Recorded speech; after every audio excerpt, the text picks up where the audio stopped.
On today's episode, we're going to be talking about storms, the storms we face in our lives, physical storms, all that and much more on today's episode, the good, the bad, and the ugly truth. So stay tuned.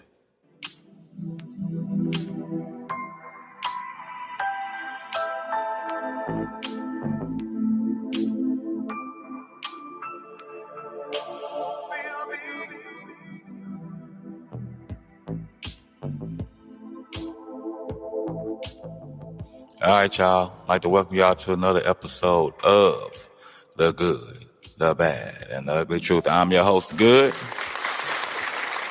And it's a beautiful day today here in Fort Walton Beach, Florida. It is now 11:55, almost noon my time central. And it is a beautiful day, even though it is a little dreary outside right now. But it's still a beautiful day because the Lord has made it. Amen. Amen. But I say it's a little dreary or it's a little dark or whatever, what have you outside because there's a storm approaching.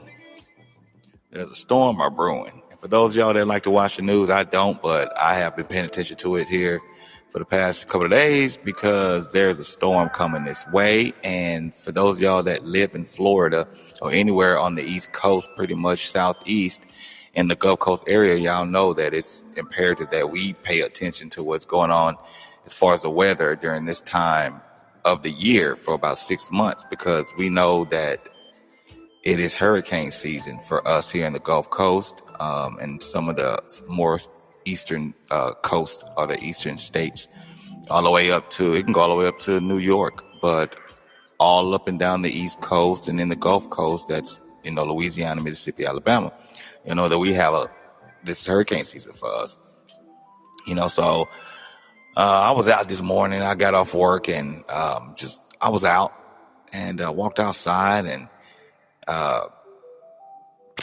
just looking at the sky, and it was a little drizzle was, it was drizzling a little bit or whatever. And of course, watching the news the day prior and everything, knowing that, a storm was coming and everything. I started to think a little bit because I know around this time, if you were to go to Walmart or something around this time right now, they pretty much they'll be cleaning out everything. Everything be cleaned out. Everything will be cleaned out. They cleaning out water and party meat, packaged meat, this and that, canned food, everything, because they're preparing for the storm. They're preparing for the storm. They're getting everything in order in their houses, and depending on where you're at, your state, your governor could issue a state of emergency. As of right now, it hasn't gotten to that point. I believe Sally is a tropical storm at this time, but again, we know how quickly that can change. It could be a hurricane any moment. And as a matter of fact, they said that once it hits landfall somewhere around Louisiana, they said that it will turn into a hurricane, but it'll be like a Category 1. But again, that's that's kind of just all up in the air. It's just kind of in the air because history has shown us these things start out one way. Sometimes they dissipate, they just go away, or sometimes they get stronger and stronger, and they just wreak havoc and cause all kind of destruction. And again, they said the path of destruction is right now it's heading my way in a sense. I'm in Northwest Florida, and looking at the projected path, it's in the Gulf Coast. It's gonna kind of go upward, hit like a little western movement, and it's gonna kind of, when it hit land, it's gonna curve back to the right and hit some of the looks like Midwest states, but it's mainly going to hit Mississippi head on. It's going to hit a lot of Alabama head on, and a lot of Louisiana, and Florida, Panhandle of Florida is going to get just a little bit of it as it's being shown on the news. But that could change at any moment. These things are unpredictable. So everybody's taking their precautions. For those that are taking their precautions, they're doing it pretty heavily. I know like I said, if I was to go to Walmart right now, I know people be there trying to get all their supplies, hurricane supplies, if they haven't already, because once hurricane season here starts around July, not July, I want to say around June, I believe, and it goes all the way to November. So, people that are trying to stay ahead of the game, they'll get all their stuff as early as possible. So when if it does happen, or if hurricane season is bad or the storms get bad, they'll already be prepared. And for those, and then we have some last minuters. They'll go in at the last minute and try to get their stuff, and hopefully there's something left, and then they try to get all their stuff together and make sure they got everything they need. Some of the stuff they might need, in this area,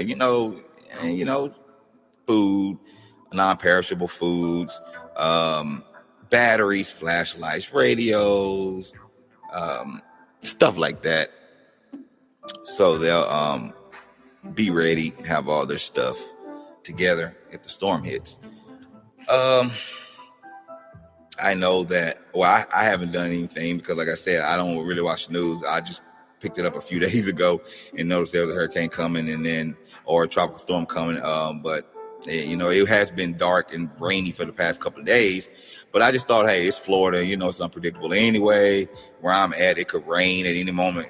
But, hey, it could probably start snowing during the summertime. I don't know, just how it is around here. So, but what up, Fox? What's going on, man? How you doing, bro?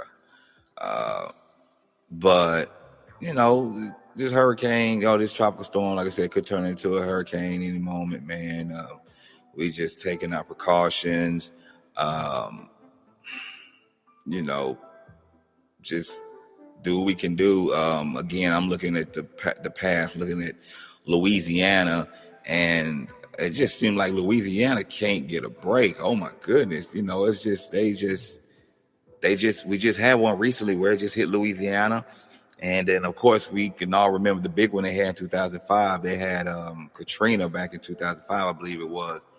And we know how devastating that was, just by hearing and seeing on the news, So, and it took them a while to recover from that, and also I have family in Louisiana. I have family and friends in Louisiana, some in Alexandria, one in Alexandria, and then the rest like in the boot of Florida, in the boot of Louisiana, which is always the danger zone, I guess you could say. I know they're trying to get all the levees and stuff, make sure those are secured and built up good to, in case they do have another bad storm like Katrina or something, so it just seems like they can't get a break, so it's just like, man. So, I call my family, make sure they're all right. The last one they had, I heard they were all right. Talked to my mom and everybody. And, we have a family group chat text. So we text and everybody said they're all right. They said they were without electricity for a little while. I called my buddy in Alexandria. He said they were out without electricity and water and stuff for a little while. I say, hey man, if I can, you need me to help in any way I can, I'll do that. Same way with my family and everything. So, are you good, bro? That was Fox, y'all. Thank Fox for coming into the room. That's a cool stand-up guy right there. I like Fox, but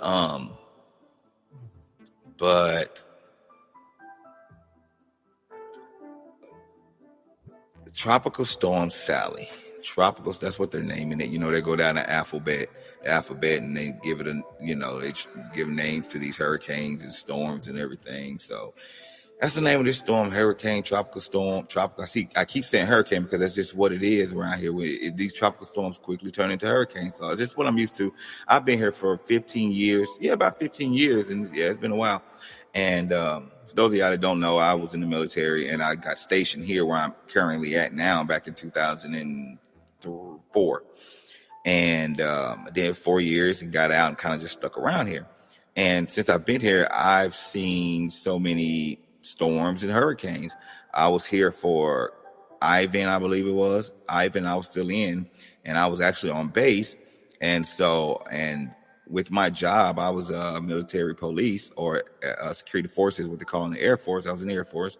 And so part of my job was, we had to patrol the base. And at that time during Ivan, we had to tell everybody to get off base to, to like a evacuation. So, we rode through the neighborhoods and everything and told those who were not of essential personnel that, they had to evacuate the base. Now, it wasn't mandatory, but we were still advising those who were here to evacuate. Now, I can't remember the percentage, but it was a pretty big percentage of the people on base that evacuated, and but there was still some that were in their homes that decided to stay. And so, there's nothing we could do about that. But just remembering the hurricane itself when it came through, I was staying in the dorms at the time, and our squadron, it was a base order that anybody any airmen or troops that were in the dorms had to get out of the dorms.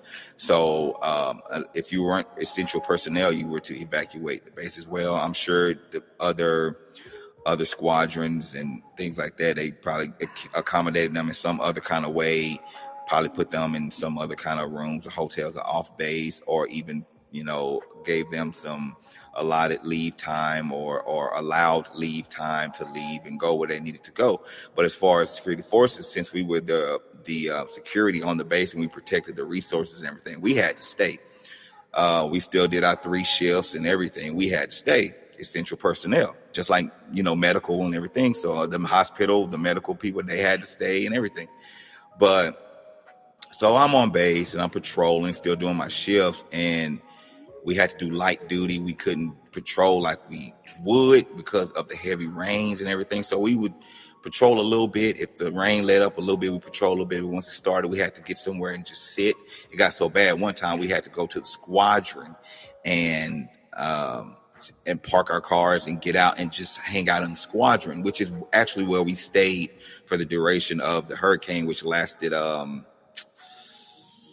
I want to say about a week. We were staying in the squadron. So everybody was in the squadron hanging out, and you can just imagine. I mean, you're talking about, 50 people hanging out in this small building, the squadron.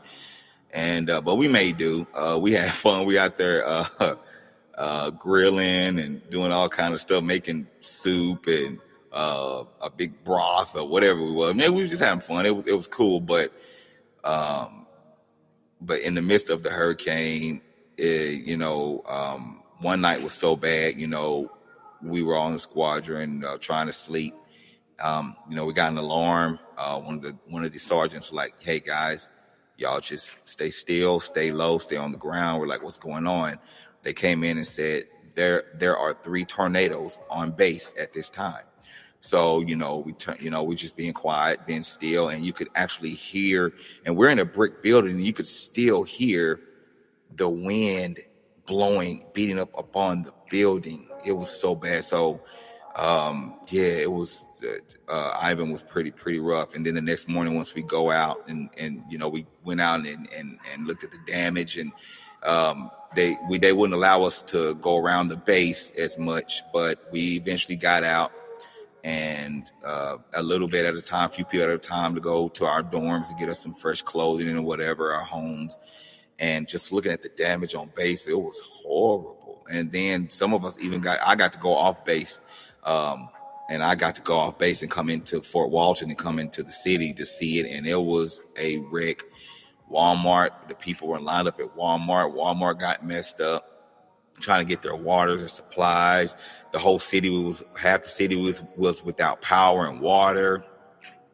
It was rough. So it took them took us a couple of weeks to recover in the city. A lot of people had, the backup generation and everything. So a lot of people were okay, but some people were okay, but most weren't. But said all that to say that, that hurricane, it was pretty devastating in a lot of areas. I seen a boat, y'all. I seen a boat in the middle of the road. We got to ride out by the beaches, where we weren't supposed to be, but we snuck out. Don't tell nobody. So we snuck out and got to see the beach area, and it was horrible. Because in certain areas, the beach is kind of right off the highway. So the beach being that close to the highway, when the wind started blowing, from the hurricane, it covered the roads with sand for like a good 3 miles. And I was like, wow, you can't see the road. This is crazy. It's crazy. It was a first for me, because I'm from Texas, and not seeing no hurricane. We just get hot weather and all that type of stuff, a little snow here and there, and some heavy rains, thunderstorms, scattered showers, but not like this. I even had a cousin come down one time during hurricane season, and I told him a hurricane was coming. He came, the day he came is the day he left. Yeah, he wasn't playing with that. He got right back on the bus and headed back on them Greyhounds, man. But I get it. People, it was a new experience for me. I couldn't leave. If I could have left, I probably would have left. They evacuated, but I couldn't leave. So I had to knuckle up, or whatever you want to call it, and ride that thing out, and that's what we called it, the ride out team. We had a ride out team that stayed, so many of us, and we still did our job, protected the base, drove around, seen people still at their houses, didn't want to leave, seen houses boarded up. We seen floods on base. It was crazy. So I've been talking for about 17 minutes now, and I said all that to get to this point. There's a lot of storms in this world. With the physical storms, we got all kinds of storms. We got the hurricane. Been talking about the hurricane.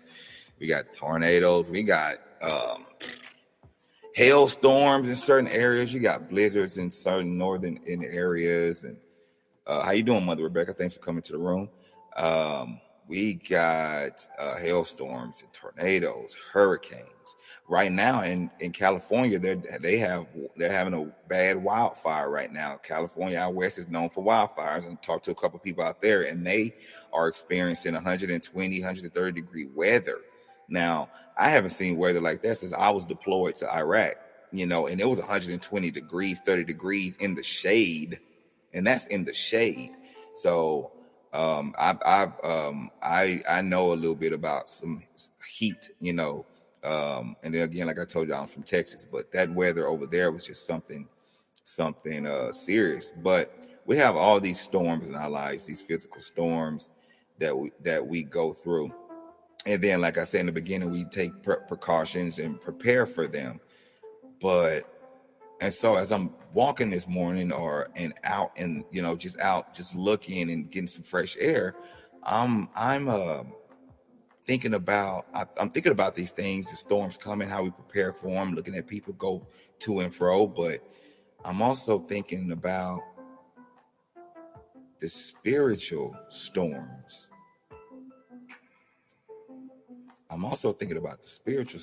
Y'all. Yeah, for those of y'all that know me, y'all know I'm a spiritual person. I am a Bible reader. I am a believer. I'm a Christian. I believe. And I look at everything when something happens. I'm looking at everything from every angle, especially spiritually. So I'm saying, we're all preparing for these storms, but how are we preparing? What about the spiritual storms we go through? Do we take the same precautions and same preparations and same outlook as we do with a physical storm? Do we take the same outlook with a spiritual storm? So it's kind of what I wanted to talk about today. The spiritual storms that we have.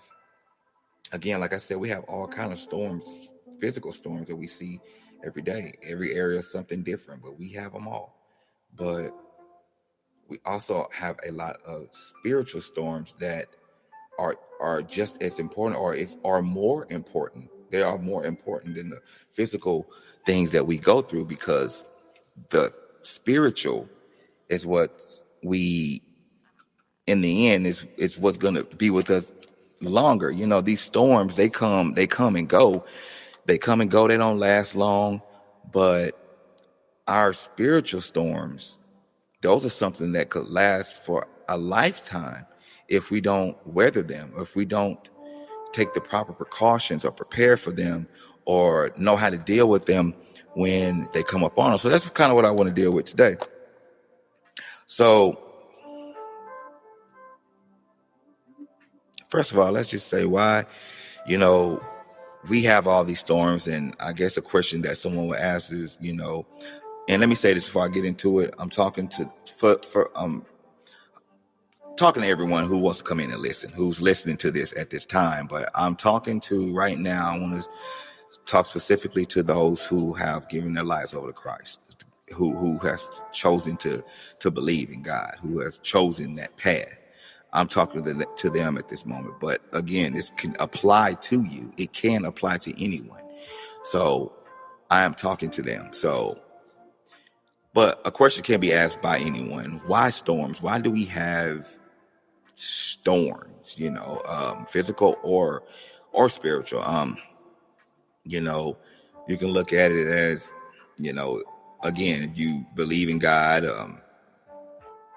God, let me just say it. If you believe in God, I believe he does everything for a reason. And it's always for the good of those, it works out for the good of those who diligently seek him. I know God doesn't do anything to harm us, in quotes, and I'm not saying he is trying to harm us, but what I'm saying is, regardless of what his reasoning is, and again, we're not going to always understand the reason of God. We just have to have faith in him and believe that he is doing it for the best, whatever that is. And basically that's it. He's doing it. We have to believe that he's doing it for the best. He's allowing it to happen. We have to also remember that Satan is also here to stirring up stuff, brewing up stuff, but we have to remember that, God allows a lot of things, whether he's causing it or not. He's allowing a lot of things for a lot of different reasons, and that's what we're going to kind of get into here in a little bit. So, another thing, and just real quick, kind of want to go back, another physical storm that, we've been dealing with recently is the COVID. That is a type of storm, if you want to look at it like that. I say it is. It's a type of storm. A storm is something, you're in, and it's tossing you to and fro, or it's something that's causing you some kind of disturbance in your life, physically. We know that this COVID has killed a lot of people. It's a virus. It's killed a lot of people, and it's still wreaking havoc on a lot of people. I know here in Florida, the number has gone up in the past few months, and it looks like it's still continuing to climb. The schools are open back up. People are coming down here vacationing. They open the state back up. People just, not taking the proper precautions. And so the number continues to grow. So COVID is another one of those storms, as well as a weatherly storm. And so why do we have these storms? Why do these things happen? I could go on and on about it, but again, actually, I'll tell you what, we'll get into that a little bit later. We'll get into that a little bit later. So again, like I said, I'm a Bible reader, and in the Bible, you can read many, many examples of storms, physical storms. Let's start with the physical storms. In Matthew, I believe it is in Matthew chapter 8. Y'all probably heard this story before. Jesus and his disciples were on a boat, right? And Jesus was in the bottom of the boat sleeping, right? And so while he was sleeping, disciples are up on the deck, and a storm rose. The Bible says a great tempest rose in the sea where they were at. And the boat was getting tossed to and fro, shaking. The wind started going crazy. The water started chopping up. Those of y'all that like to get out in the water and the sea and the ocean, y'all know about choppy water. How it gets to going, them waves get to crash and moving your boats. Y'all know what I'm talking about. That started happening to the disciples. And so they started to worry. They started to panic, so They went down there and got Jesus. And remember now, Jesus is on the boat now. Jesus is on the boat. They went down and said, Jesus, do you not care about us? You don't hear this going on out here? How can you be sleeping at this moment? And Jesus said to them, where's your faith at? Where's your faith? So Jesus gets up. He goes out there, and we know the famous quote, peace be still.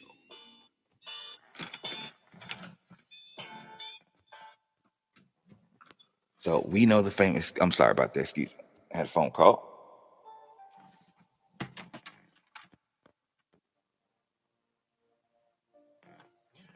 All right, sorry about that. But we know the famous quote, peace be still. All the versions say, he calmed the storm or whatever. But that's the same thing. He said, peace be still, and he calmed the storms. And then the disciples were like, what manner of man is this that even the storms obey him? So let's just start there. So again, let's start with the physical part of it. The physical storm that the disciples were going through was that of a raging waters and crashing waves and whirling winds and heavy rains, thunderstorms, and all of that. And they got worried. They got scared. They went down the bottom of the boat. They had to go get Jesus. Jesus, you don't care about us. Now, I just kind of want to break this down a little bit, not too much, but them being in the, hey, thank y'all. Hey, everybody, thanks for coming to the room. I see y'all. Thank y'all for coming to the room. I see everybody. Got Jake, LSD, John. Thank y'all for coming to the room. But, so... appreciate it. Y'all, some of the listeners, LSD said you make church sound sexy. That's funny. Appreciate it, man. That's part of my mic and my tired voice right now. So I guess that's got my Barry White going on right now. You know how it goes. But right now, I'm talking about storms in our lives that we got. But so disciples on the boat, and they've been with Jesus for a little bit, they've been with Jesus for a little bit, seen some of the things he's done. And, they knew enough to go down there and say something to him. They just didn't know, they still didn't know the extent of his power though. So he gets up there and he said, y'all, where's your faith at? Where's your faith? He comes up there and quiets the storm. Peace be still. Wait a minute. Peace be still. What manner of man is this? Even the storms obey him. Jesus commanded the storm. He said, peace. I'm commanding you right now. Peace. Be quiet. Go to sleep. Quit tripping. Whatever you want to call it. Jesus said, peace. Be still. Be quiet.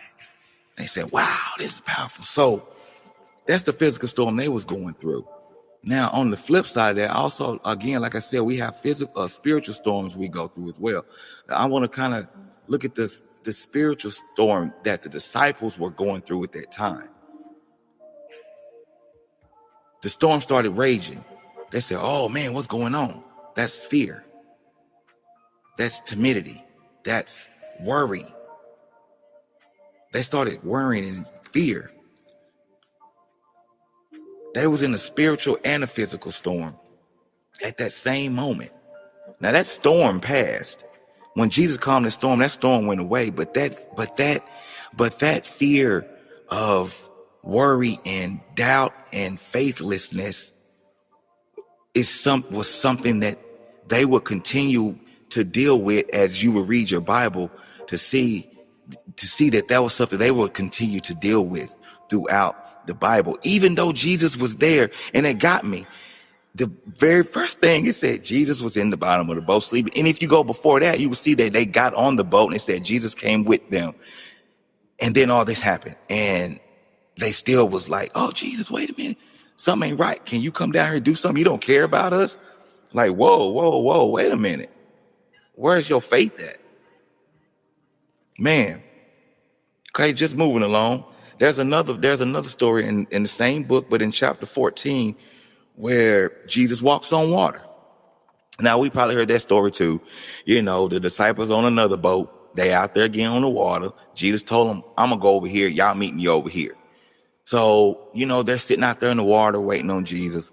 And I'm sorry, hold on. Sorry about that. My phone going on. I'm sorry about that. Excuse me, guys.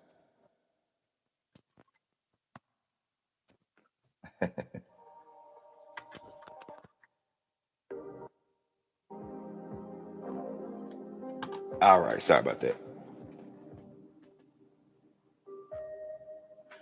But yeah, there's another one where Jesus walks on water, and I believe we all know that. Him walking on water. And okay, I see. I can edit it out. Yeah. So Jesus walking on water, and we know that Paul. Okay, so they're on the boat. They see something in the water. They're like, "What is that? Looks like a ghost." And they look. They say, "Wait, that's the Lord. That you, Jesus?" Okay. He said, "If it's you, command me to come out to you." Now again, they know him, but not completely yet. Their faith. I'm going to show you that their faith was still wavering. So they said, Paul was the one that said, "Lord, if that's you, let me come out to you." He knew enough to where if he got off that boat, he saw Jesus walking on water. He said he knew enough to say, "Lord, command me to come out to you." He knew that he couldn't do nothing without him at that moment. He knew that if you say it, Lord, it'll happen. Because you didn't calm the winds. I seen you do that. So if you tell me to come out on this water, out of this boat and walk out there to you, it's going to happen. Right? So kudos, Paul. Kudos, right? So Paul gets out the boat. He starts walking. "I'm coming to you, Lord. Here I come. Hey, what up? Boom, boom, boom. What's up? I'm coming over there." And so again, another tempest rose. Another tempest rose in the sea. Wind started blowing. And then Paul started to sink. And I'm sorry, I said Paul, Peter. I'm sorry, Peter. Peter started to sink. Why did Peter start to sink? Well, it says that, he got, you can draw a conclusion or imply that he started getting distracted. It said he started seeing the weather getting crazy. The water started chopping, and that he got distracted. He took his eyes off Jesus, right? So he started to sing. He said, "Lord, help me, pull me up out of the water." Jesus pulled him up out of the water. Everything good, So the physical storm that he was going through, again, it was a physical storm. They was out there. He seen it. It distracted him. And y'all, there's a lot of gems in this. I'm just standing on the surface, but there's so many gems in these little short stories. But I'm just sticking with some of the obvious. I'm staying around on the surface. But he said, "Lord, just let me come out there to you." Started sinking. Lord pulled him up. The physical storm he was going through, it shook him up, distracted him, took his eyes off Jesus, and he started to sink. Even though he knew Jesus had power, he took his eyes off of him and got distracted by the stuff that was around him, and it let him separated him from Jesus at that moment. The spiritual storm he was going through at that moment, doubt, worry. Now, there are verses in the Bible. I can paraphrase them or partially quote them, but worrying never adds a day to our life. There's no need to worry. And fear, in 2 Timothy, it tells us that God did not give us a spirit of fear. And I'll get to that a little bit later. So the physical storm was the actual storm they was going through. And the spiritual storm was that of worry and fear that